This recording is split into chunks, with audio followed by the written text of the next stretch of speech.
ओम श्री सद्गुरुवे नमः। ओम नमो भगवते वासुदेवाय। अथ चतुर्दशो अध्याय। दीति का गर्भधारण। श्री सुखदेव जी कहते हैं, राजन, प्रयोजनवश सुकर बने श्री हरि की कथा को मैत्रेय जी के मुख से सुनकर भी भक्ति व्रतधारी विदुर जी की पूर्ण तृप्ति न हुई।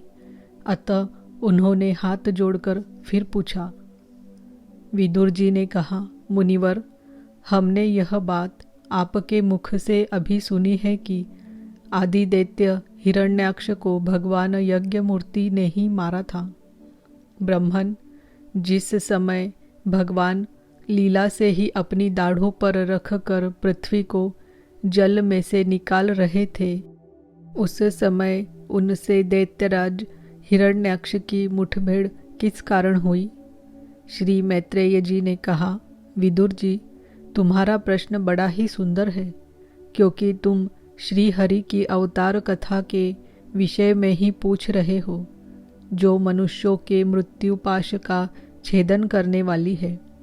देखो, उत्तानपाद का पुत्र ध्रुव बालकपन में श्री नारद जी की सुनाई हुई हरि कथा के प्रभाव से ही मृत्यु के सिर पर पैर रखकर भगवान के परम पद पर आरूढ़ हो गया था। पूर्व काल में एक बार इसी वाराह भगवान और हिरण्याक्ष के युद्ध के विषय में देवताओं के प्रश्न करने पर देवदेव श्री ब्रह्मा जी ने उन्हें यह इतिहास सुनाया था और उसी के परंपरा से मैंने सुना है। विदुर जी, एक बार दक्ष की पुत्री दिति ने पुत्र प्राप्ति की इच्छा से कामातुर होकर सायंकाल के समय ही अपने पति मरीचि नंदन कश्यप जी से प्रार्थना की।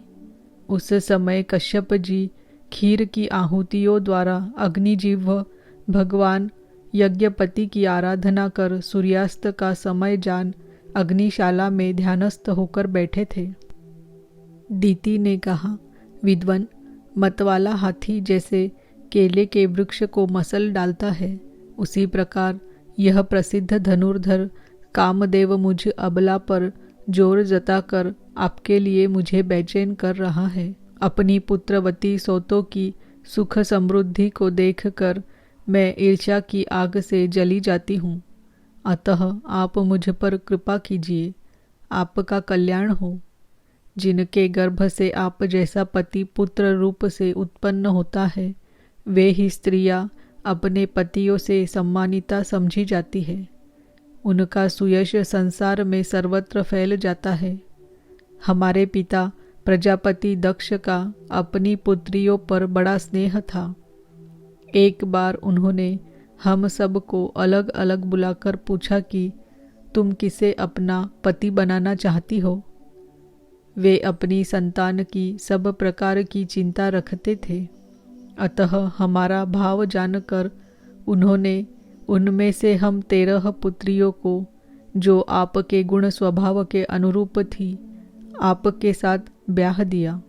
अतः मंगल मूर्ते कमल नयन, आप मेरी इच्छा पूर्ण कीजिए, क्योंकि हे महत्तम, आप जैसे महापुरुषों के पास दीन जनों का आना निष्फल नहीं होता। विदुर जी, दिति कामदेव के वेग से अत्यंत बेचैन और बेबस हो रही थी। उसने इसी प्रकार बहुत सी बातें बनाते हुए दीन होकर कश्यप जी से प्रार्थना की। तब उन्होंने उसे सुमधुर वाणी से समझाते हुए कहा, भीरु, तुम्हारी इच्छा के अनुसार मैं अभी अभी तुम्हारा प्रिय अवश्य करूँगा। भला जिसके द्वारा अर्थ, धर्म और काम तीनों की सिद्धि होती है, अपनी ऐसी पत्नी की कामना कौन पूर्ण नहीं करेगा। जिस प्रकार जहाज पर चढ़कर मनुष्य महासागर को पार कर लेता है, उसी प्रकार गृहस्थाश्रमी दूसरे आश्रमों को आश्रय देता हुआ अपने आश्रम द्वारा स्वयं भी दुख समुद्र के पार हो जाता है। मानिनी, स्त्री को तो त्रिविध पुरुषार्थ की कामना वाले पुरुष का आधा अंग कहा गया है। उस पर अपनी गृहस्थी का भार डालकर पुरुष निश्चिंत होकर विचरता है। इंद्रिय रूप शत्रु अन्य आश्रम वालों के लिए अत्यंत दुर्जय है, किंतु जिस प्रकार किले का स्वामी सुगमता से ही लूटने वाले शत्रुओं को अपने अधीन कर लेता है, उसी प्रकार हम अपनी विवाहिता पत्नी का आश्रय लेकर इन इंद्रिय रूप शत्रुओं को सहज में ही जीत लेते हैं। गृहेश्वरी, तुम जैसी भार्या के उपकारों का बदला तो हम अथवा और कोई भी गुणग्राही पुरुष अपनी सारी उम्र में अथवा जन्मांतर में भी पूर्ण रूप से नहीं चुका सकते। तो भी तुम्हारी इस संतान प्राप्ति की इच्छा को मैं यथाशक्ति अवश्य पूर्ण करूँगा, परंतु अभी तुम एक मुहूर्त ठहरो, जिससे लोग मेरी निंदा न करें। यह अत्यंत घोर समय राक्षसादि घोर जीवों का है और देखने में भी बड़ा भयानक है। इसमें भगवान भूतनाथ के गण भूत प्रेतादि घूमा करते हैं। साध्वी, इस संध्या काल में भूत भावन भूतपति भगवान शंकर अपने गण भूत प्रेतादि को साथ लिए बैल पर चढ़कर विचरा करते हैं, जिनका जटाजूट श्मशान भूमि से उठे हुए बवंडर की धूलि से धूसरित होकर देदीप्यमान हो रहा है, तथा जिनके सुवर्ण कांतिमय और शरीर में भस्म लगी हुई है। वे तुम्हारे देवर श्वशुर महादेव जी अपने सूर्य, चंद्रमा और अग्नि रूप 3 नेत्रों से सभी को देखते रहते हैं। संसार में उनका कोई अपना या पराया नहीं है, न कोई अधिक आदरणीय और न निंदनीय ही है। हम लोग तो अनेक प्रकार के व्रतों का पालन करके उनकी माया को ही ग्रहण करना चाहते हैं, जिसे उन्होंने भोग कर लात मार दी है। विवेकी पुरुष अविद्या के आवरण को हटाने की इच्छा से उनके निर्मल चरित्र का गान किया करते हैं। उनसे बढ़कर तो क्या, उनके समान भी कोई नहीं है, और उन तक केवल सत्पुरुषों की ही पहुँच है। यह सब होने पर भी वे स्वयं पिशाचों का सा आचरण करते हैं। यह नर शरीर कुत्तों का भोजन है, जो अविवेकी पुरुष आत्मा मानकर वस्त्र, आभूषण, माला और चंदन आदि से इसी को सजाते संवारते रहते हैं। वे अभागे ही आत्मा राम भगवान शंकर के आचरण पर हंसते हैं। हम लोग तो क्या, ब्रह्मादि लोकपाल भी उन्हीं की बांधी हुई धर्म मर्यादा का पालन करते हैं। वे ही इस विश्व के अधिष्ठान हैं, तथा यह माया भी उन्हीं की आज्ञा का अनुसरण करने वाली है। ऐसे होकर भी वे प्रेतों का सा आचरण करते हैं। अहो, उन जगत व्यापक प्रभु की यह अद्भुत लीला कुछ समझ में नहीं आती। मैत्रेय जी कहते हैं, पति के इस प्रकार समझाने पर भी कामातुरादिति ने वेश्या के समान निर्लज्ज होकर ब्रह्मर्षि कश्यप जी का वस्त्र पकड़ लिया। तब कश्यप जी ने उस निंदित कर्म में अपनी भार्या का बहुत आग्रह देख दैव को नमस्कार किया और एकांत में उसके साथ समागम किया। फिर जल में स्नान कर प्राण और वाणी का संयम करके विशुद्ध ज्योतिर्मय सनातन ब्रह्म का ध्यान करते हुए उसी का जप करने लगे। विदुर जी, दिति को भी उस निंदित कर्म के कारण बड़ी लज्जा आई और वह ब्रह्मर्षि के पास जा सिर नीचा करके इस प्रकार कहने लगी। दिति बोली, ब्रह्मन, भगवान रुद्र भूतों के स्वामी हैं। मैंने उनका अपराध किया है, किंतु वे भूत श्रेष्ठ मेरे इस गर्भ को नष्ट न करे। मैं भक्त वांछा कल्पतरु उग्र एवं रुद्र रूप महादेव को नमस्कार करती हूँ। वे सत्पुरुषों के लिए कल्याणकारी एवं दंड देने के भाव से रहित है, किंतु दुष्टों के लिए क्रोध मूर्ति दंडपाणी है। हम स्त्रियों पर तो व्याध भी दया करते हैं, फिर वे सती पति तो मेरे बहनोई और परम कृपालु है, अतः वे मुझ पर प्रसन्न हो। श्री मैत्रेय जी ने कहा, विदुर जी, प्रजापति कश्यप ने सायंकालीन संध्या वंदनादि कर्म से निवृत्त होने पर देखा कि दिति थरथर काँपती हुई अपनी संतान की लौकिक और पारलौकिक उन्नति के लिए प्रार्थना कर रही है।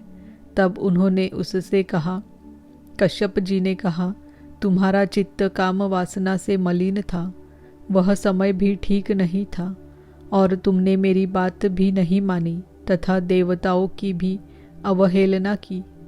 अमंगलमयी चंडी, तुम्हारी कोख से 2 बड़े ही अमंगलमय और अधम पुत्र उत्पन्न होंगे।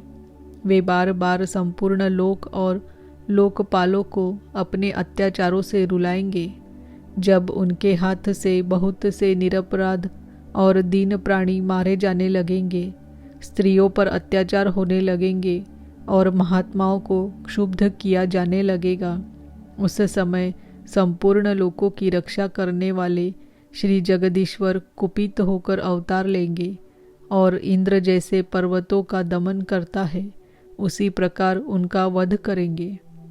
दिति ने कहा, प्रभो, यही मैं भी चाहती हूँ कि यदि मेरे पुत्रों का वध हो तो वह साक्षात भगवान चक्रपाणि के हाथ से ही हो, कुपित ब्राह्मणों के शापादि से न हो। जो जीव ब्राह्मणों के शाप से दग्ध अथवा प्राणियों को भय देने वाला होता है, वह किसी भी योनि में जाए, उस पर नारकी जीव भी दया नहीं करते। कश्यप जी ने कहा, देवी, तुमने अपने किए पर शोक और पश्चाताप प्रकट किया है। तुम्हें शीघ्र ही उचित अनुचित का विचार भी हो गया तथा भगवान विष्णु, शिव और मेरे प्रति भी तुम्हारा बहुत आदर जान पड़ता है। इसीलिए तुम्हारे एक पुत्र के 4 पुत्रों में से एक ऐसा होगा जिसका सत्पुरुष भी मान करेंगे और जिसके पवित्र यश को भक्तजन भगवान के गुणों के साथ गाएंगे।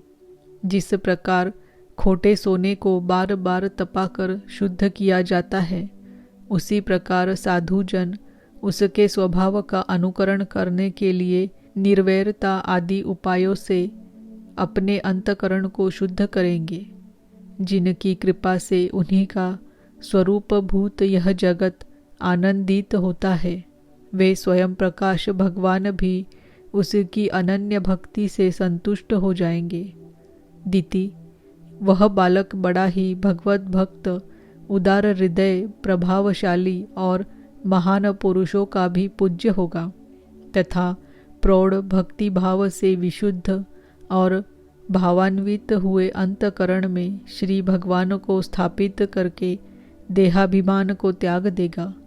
वह विषयों में अनासक्त, शीलवान, गुणों का भंडार तथा दूसरों की समृद्धि में सुख और दुख में दुख मानने वाला होगा।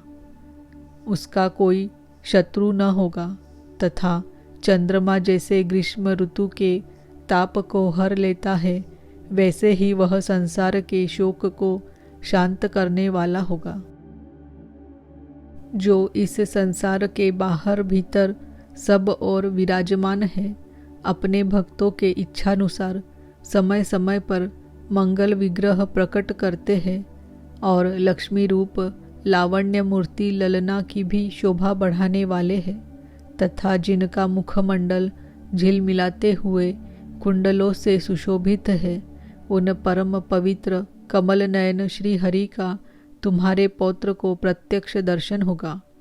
श्री मैत्रेय जी कहते हैं, विदुर जी, दिति ने जब सुना कि मेरा पौत्र भगवान का भक्त होगा, तब उसे बड़ा आनंद हुआ तथा यह जानकर कि मेरे पुत्र साक्षात श्री हरि के हाथ से मारे जाएंगे, उसे और भी अधिक उत्साह हुआ। इति श्रीमद्भागवते महापुराणे पारमहंस्यां संहितायां तृतीय स्कंधे दिति कश्यप संवादे 14 अध्यायः। ओम नमो भगवते वासुदेवाय। ओम नमो भगवते वासुदेवाय। ओम नमो भगवते वासुदेवाय।